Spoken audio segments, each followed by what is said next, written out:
welcome to a well, friends, welcome to another episode of Urban Homesteading. I'm having brain farts today. Welcome to another episode of Urban Homesteading Quickie Edition. Today we're here at Elpida's great apartment, her industrial abode, right? The bunker. Saw a little bit of the bunker up there. Elpida likes industrial things, and It is a loft apartment. It has historical value. right, it is an old factory. Hosiery factory. Yeah, Yep. so it is Very cool.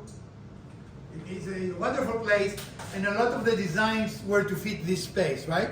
Yes. So today we're going to show you some of the items that we built in the shop, but we did not show them to you functionally because they were designed for this space. Stick around, as always. You're my favorite viewer, and this is going to be a fun episode. Hello, friends.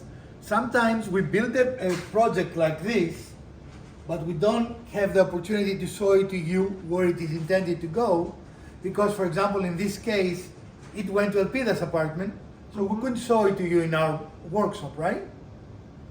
So today we're going to make a very short video and show you 3 items that are in Elpida's apartment, how they are used, and the fact that they are very, very useful items. So this was our TV easel, and if you search for TV easel in our list, you're going to find it, and it is really working spectacularly, right? Mm-hmm. We are very, very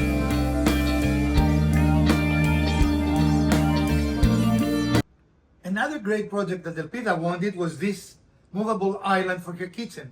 And as you can see, it is now configured in a way to facilitate her cooking of some delicious cookies that we will have to taste, right? I mean, it is a requirement that we taste it. Right, Elpida? Yeah. So this is beautiful. What do you think, actually? We have been using it for a couple of months now. It's great. It works really great. I love it, and I love that I can move it back so it has a little bit of a delineation for the kitchen and the dining area. Yeah. It's just in the situation right now so that I can do my Yeah, baking. but usually it doesn't stay here, right? No, it usually goes just over here, Yeah, it's right here. and it just provides kind of a delineation between the 2 spaces. Yeah, it's like a kitchen island, Yeah. apart from the rest of the kitchen. But then when you need it next to, if you were, washing dishes by hand or something, you would have extra space for that. And obviously with your mixer and all of your ingredients, you can use this right next to the stove. Yep. And another item that I don't think we did it on video, did we? No. But this is an example of what you can do with lasering. As you notice, we're doing 3D printing, we do lasering. What else we're doing, Elpida? Everything. All kinds of things, right? Here is our CNC. In the very near future, you're going to start seeing us integrating the CNC in our builds, and we're going to try to teach you how to use a CNC, the way we'll show you how to build things using 3D printers, using lasers. These machines are very inexpensive to buy. And behind me here is a beautiful plant stand. Is that what we called it when we built it? Playing cards, yeah. I mean, we built it for this purpose, but I couldn't remember because sometimes we're repurposing things, right? It was repurposed, so the trays that are providing the shelves right now were repurposed from a bathroom Patty. cart that we made. Yeah. And this has been really great. Again, it's movable, which is amazing for whenever I want to rearrange my space, which I like to do pretty frequently. Every 5 minutes or so? Yeah. But it also allows, that height for all of your plants, and as you can see, I get a lot of really nice natural light in here. Yeah. Mrs. Diego, if you can come around and show this thing, because this is a beautiful, and you can see you can access it from all places. It's very easy to move, right, Elpida? Yeah, those wheels are very nice industrial wheels. Each one of them has a brake on it, so it'll hold in place if you need it to, but you take that off and it rolls just smooth, very smooth. Very good. Another project we actually did some time ago, over a year ago, but we didn't show it to you in place, was this lampshade, which doesn't behave right now, it wants to blink. But anyway, it was this lampshade. When you wave your hand, it's Turn that one off and turn the other light bulb on. No, it's all right. It is this lampshade.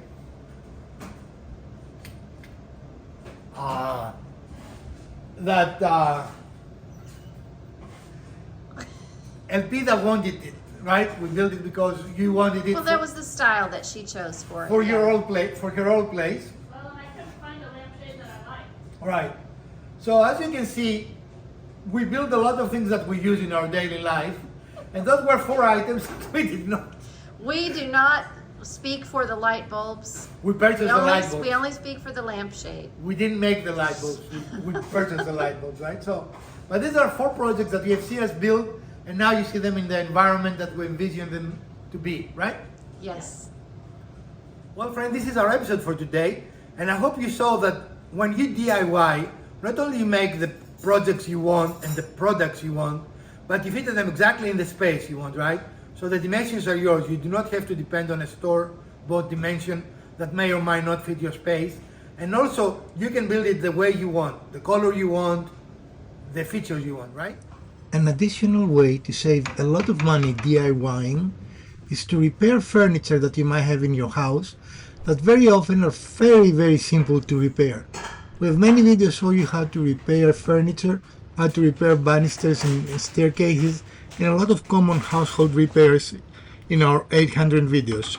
So we invite you to visit them as a way to learn how to do things, and in the process keep some of your hard-earned money in your own pockets rather than delivering them to other people and make them richer. You can see here a very simple repair that Mrs. DIY is performing, fixing a chair. It is very simple. You simply reglue the surfaces and then you apply a little bit of pressure using a clamp. There is really nothing to it, but you will be charged several $100s if you take it to a furniture repair store to do the same repair, or you're going to have to buy new furniture and put an absolutely functional, nothing wrong with it chair into the landfill and waste money and waste resources. Fixing your own things, changing your own oil, fixing small things in your car save you a lot of money, and in the process giving you the satisfaction that you did yourself, and not only you can show to your friends but also know that you contributed to your financial strength and also to society's betterment. So do it yourself, save money. So this is our short episode from Professor DIY, Mrs. DIY, and Elpida. Let's make our houses better together.